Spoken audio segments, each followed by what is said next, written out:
Hello students, देखो पिछली class में हमने देखा था एक्सरसाइज 3.2 तक। 3.2 पूरी नहीं हो पाई थी एनसीईआरटी से, उसको फिर बाद में देखेंगे। अब एक्सरसाइज 3.3 स्टार्ट करते हैं। फाइन ये है कि टॉपिक का नाम है transpose of the matrix.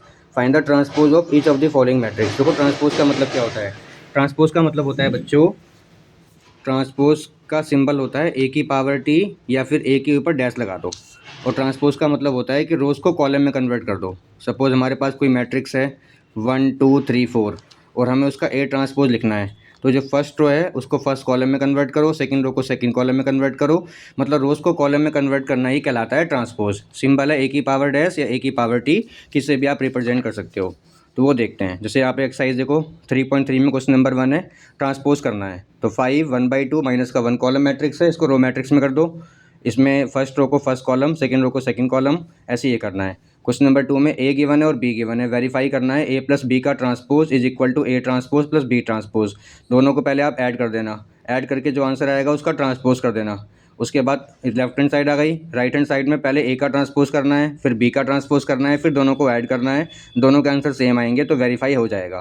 Question number 3 में ए का ट्रांसपोज है, पहले आप ए के ट्रांसपोज से ए निकाल लो। किसी ट्रांसपोज का अगर हम फिर से ट्रांसपोज करें तो सेम मैट्रिक्स आ जाएगी, तो आप इसका फिर से ट्रांसपोज करके ए निकाल लो, फिर ए और बी को ऐड करो। लेफ्ट हैंड साइड के लिए उसका ट्रांसपोज करो और राइट हैंड साइड में ए का ट्रांसपोज तो है ही, बी का ट्रांसपोज ऐड करो, दोनों सेम आएंगे। मतलब दोनों को वेरीफाई करना है कि मतलब ये जो ही क्वेश्चन दे रखी है वो सही है। क्वेश्चन नंबर 4 में ए ट्रांसपोज का एक बार फिर से ट्रांसपोज करोगे तो ए मिल जाएगा। ए और बी मैट्रिक्स में 2 से इंटू करनी है हर एलिमेंट में, माइनस का 2 0 2 4 और ए प्लस 2b को ऐड करके जो आंसर आएगा उसका ट्रांसपोज कर दोगे। ट्रांसपोज का मतलब रोज को कॉलम में कन्वर्ट कर दोगे। एक ही काम करना है, या तो रोज को कॉलम में कन्वर्ट करो या कॉलम को रोज में कन्वर्ट करो, दोनों काम नहीं करने।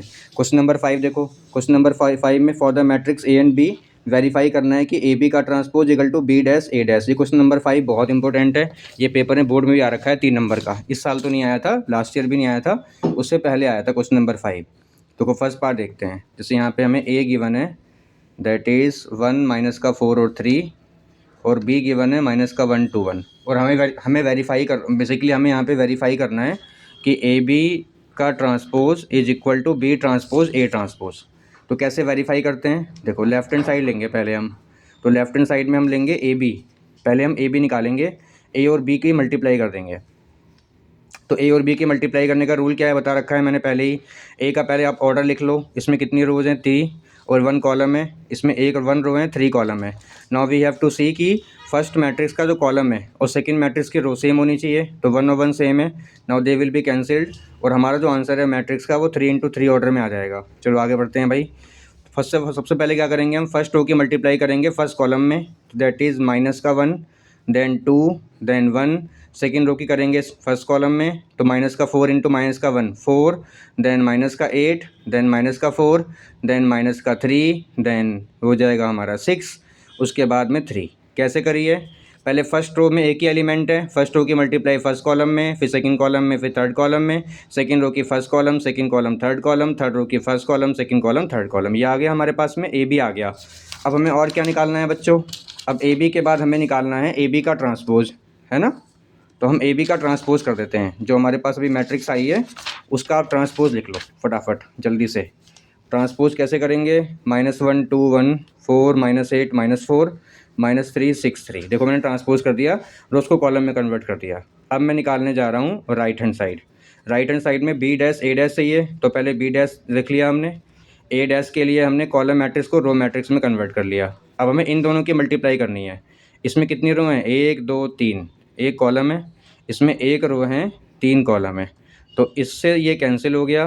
तो हमारा आंसर बच्चों वो 3 इंटू 3 में आ जाएगा। क्लियर बात है कि नहीं, आएगा कि नहीं आएगा, 3 इंटू 3 में आ जाएगा।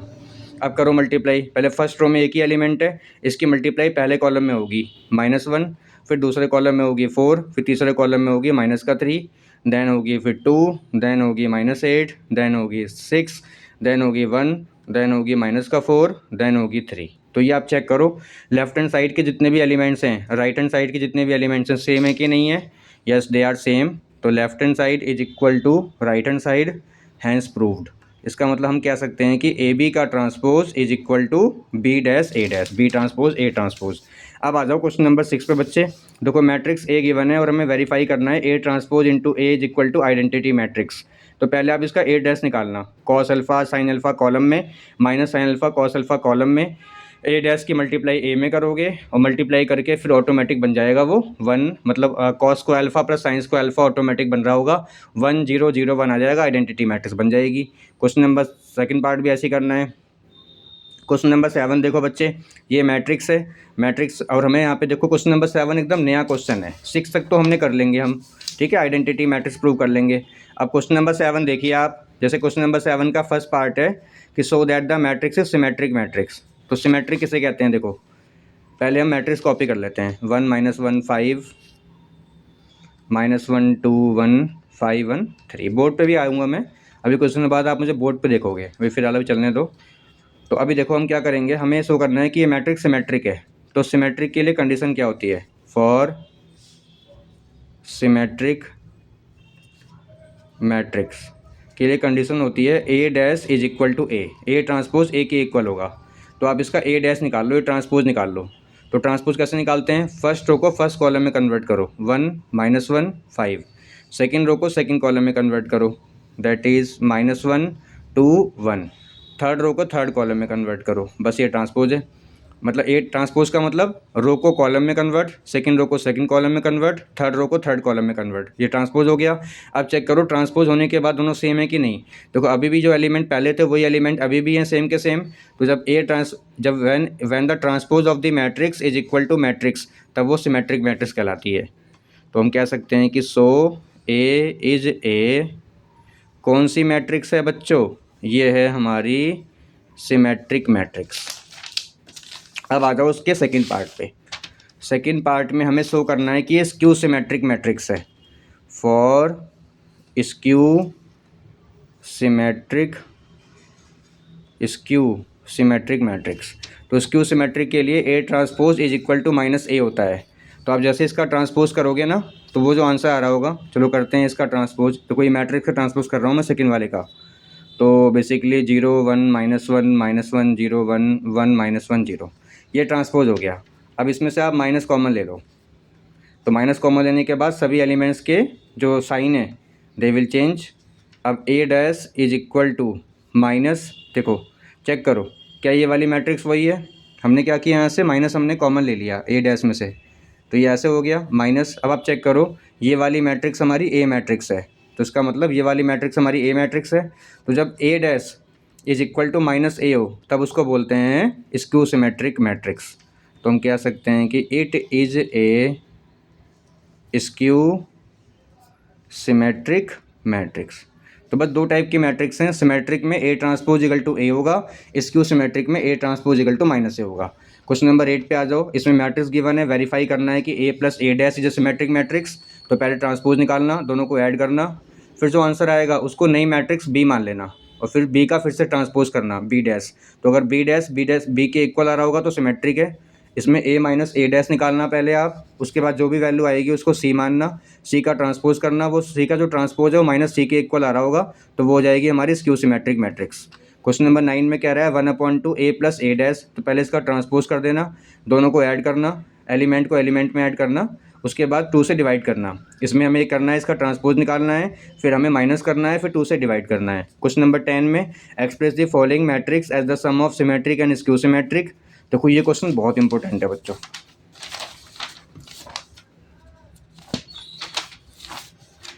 एक बार हम क्वेश्चन नंबर ये देखते हैं, क्वेश्चन नंबर 10। क्वेश्चन नंबर 10 कह रहा है कि एक्सप्रेस करना है मैट्रिक्स को सिमेट्रिक एंड स्क्यू सिमेट्रिक में। तो उसके लिए हमारे पास फॉर्मूला होता है a plus A dash upon में 2 प्लस ए माइनस का ए डैश अपॉन में 2। क्या फॉर्मूला होता है, a plus A dash upon में 2 प्लस ए माइनस का ए डैश अपॉन में 2। तो सपोज ये हमारा क्वेश्चन नंबर फर्स्ट पार्ट है, a इज इक्वल टू 3 5 1 -1। तो आप ए डैश निकाल लेंगे, ट्रांसपोज निकाल लेते हैं। तो now we have to convert into column 3 5 1 -1। अब क्या करना है, देखो a प्लस ए डैश दोनों को ऐड कर देना, एलिमेंट को एलिमेंट में ऐड कर देना और 2 से डिवाइड कर देना। कई बच्चों को तो ऐड करना भी नहीं आता, देख ही लेते हैं भाई, है ना। तो a प्लस ए डैश, चलो ऐड हो कैसे करते हैं, फर्स्ट एलिमेंट को फर्स्ट एलिमेंट में ऐड करो 6, सेकंड को सेकंड में, थर्ड को थर्ड में, देन माइनस का 2। अब आप इसको 2 से डिवाइड कर दो। क्यों डिवाइड कर दो, क्योंकि फॉर्मूला है 1/2 a प्लस ए डैश। सही बात है ना भाई। तो 2 से डिवाइड कर रहा हूँ मैं इसको, यहाँ देख लेते हैं। तो जब 2 से डिवाइड करेंगे तो 3 3 3 -1 ये आ गया हमारे पास। ऐसे ही आपको a में से a डैश माइनस करना है, फिर 2 से डिवाइड करना है, तो उसका आंसर एक यहाँ आ जाएगा। बस दोनों को यहाँ लिख देना है। जैसे मान लो मैं a में से a डैश को माइनस करता हूँ, तो ये आ जाएगा 0 4 माइनस का 4 और 0। इसको 2 से डिवाइड कर दिया हमने, तो डिवाइड करके ये आ गया हमारा 2। बेसिकली हम फिर से ले लेते हैं यहाँ पे, ये आ गया 0, ये आ गया 2 -2 0। ठीक, ये 1/2 a प्लस a डैश का आंसर है और ये 1/2 a माइनस a डैश का आंसर है। तो बस यहीं छोड़ना है इसको, क्योंकि क्वेश्चन क्या कह रहा है, express the matrix as sum of symmetric and skew symmetric. ये सिमेट्रिक है और ये स्क्यू सिमेट्रिक मैट्रिक्स है, उसके सम में हमें छोड़ना है। अगर हम इन दोनों को ऐड करें 3, ये 5, उसके बाद माइनस ये हो जाएगा 1 और ये हो जाएगा -1। तो आप चेक करो, अगर मैं इन दो मैट्रिक्स को ऐड करूं तो क्या मेरा आंसर वही आ रहा है जो गिवन मैट्रिक्स है? हाँ वही आ रहा है, 3 5 1 -1, 3 5 1 -1 सेम का सेम आ रहा है। तो उसका मतलब मैं कह सकता हूँ कि ये क्वेश्चन सॉल्व ऐसे होगा, लेकिन दोनों को ऐड नहीं करना, दोनों को छोड़ देना वहीं पे। ये प्लस ये लिख के छोड़ना है, दोनों को ऐड नहीं करना। अगर दोनों को हम ऐड कर देंगे तो मार्क्स नहीं मिलेंगे पूरे। ठीक है, वेरीफाई कर सकते हैं रफ में। इसलिए आपका आंसर, ये वाला क्वेश्चन का आंसर इतना ही हुआ। अगर यहाँ लिखा हुआ आएगा express the following matrix as the difference of the matrix, तो डिफरेंस के लिए माइनस लगाना है हमें, प्लस नहीं लगाना। अगर आ गया express the following matrix as the product of the matrix, तो प्रोडक्ट के लिए मल्टीप्लाई लगाना है, प्लस माइनस नहीं आएगा। लेकिन ना फिर मल्टीप्लाई करनी है ना माइनस करना है, यहीं छोड़ना है। हाँ, आंसर को वेरीफाई कर सकते हैं। तो दोनों को हमने ऐड किया तो हमारे पास ओरिजिनल मैट्रिक्स आ गई। इसका मतलब ये इसकी वेरिफिकेशन है कि ये पार्ट बिल्कुल सही है। क्वेश्चन नंबर 11 पे आ जाओ। If A and B are the symmetric matrix, अगर ए और बी सिमेट्रिक हैं तो ए बी माइनस का बी ए क्या होगा? याद कर लो आज से। जब भी A B plus B A हो तो आंसर सिमेट्रिक आएगा, और जब भी ए बी माइनस का बी ए हो तो आंसर स्क्यू सिमेट्रिक आएगा। ऑप्शन ए करेक्ट है। क्वेश्चन नंबर 12 में देखो, कॉस, ये हमें एक मैट्रिक्स गिवन है, cos alpha minus sine alpha cos alpha, A plus A dash is equal to I. तो पहले आप इसका ट्रांसपोज निकाल लोगे। इसका ट्रांसपोज आएगा cos alpha minus sine alpha column में, sine alpha cos alpha column में। दोनों को आप ऐड करोगे, तो ऐड जब करोगे तो फर्स्ट एलिमेंट में ऐड होगा 2 cos alpha then 0 2 cos alpha is equal to 1 0 0 1। तो 2 cos alpha is equal to 1, cos alpha is equal to 1/2। तो alpha cos alpha is equal to cos 60, alpha is equal to π/3। Option B is correct. इस प्रकार से बच्चों हमने last के 2 multiple choice question देखे। 10 question हमने 3.3 में कंप्लीट कर लिए। 3.4 एक्सरसाइज जो है वो ओल्ड वाली बुक में दे रखी है। 3.4 बहुत ही डिफ़िकल्ट एक्सरसाइज थी पहले, ये बिफोर कोरोना थी। ये था इन्वर्स निकालने का method, elementary transformation method, inverse निकालने में यूज़ करते थे इसका। लेकिन अब ये नहीं है, कोरोना के बाद ये कट गई एक्सरसाइज, नई वाली बुक में होगी भी नहीं। इसके बाद हम नेक्स्ट वीडियो में करेंगे इसकी मिसलेनियस। ठीक है, मिसलेनियस भी आपकी यहाँ से स्टार्ट होगी। एक मुझे आपको ये बताना था, जो क्वेश्चन नंबर इसका 12 था, क्वेश्चन नंबर 11 था MCQ, वो बताना था मुझे आपको। देखो वो ये था कि ए बी माइनस का बी ए स्क्यू सिमेट्रिक कैसे होता है। सपोज़ करो, उसको देखते हैं बच्चे एक बार कैसे होता है। यहाँ ध्यान दो, जैसे ए बी माइनस बी ए का पता लगाना है हमें कि कौन सी मैट्रिक्स है। किसी भी मैट्रिक्स का अगर हमें आइडेंटिफाई करना है कि वो सिमेट्रिक है कि स्क्यू सिमेट्रिक है, आप उसके ऊपर डैश लगा दो, ट्रांसपोज लगा दो और इसको ओपन करो। ए बी ट्रांसपोज माइनस का बी ए ट्रांसपोज। अगर एडिशन सब्ट्रैक्शन में है तो ट्रांसपोज सिंपल ओपन होगा। अब ये 2 मैट्रिक्स मल्टीप्लिकेशन में है, तो अगर मल्टीप्लिकेशन में मैट्रिक्स हैं तो बैक से ओपन होगा। तो पहले आएगा बी ट्रांसपोज ए ट्रांसपोज, फिर आएगा माइनस का ए ट्रांसपोज बी ट्रांसपोज। अच्छा,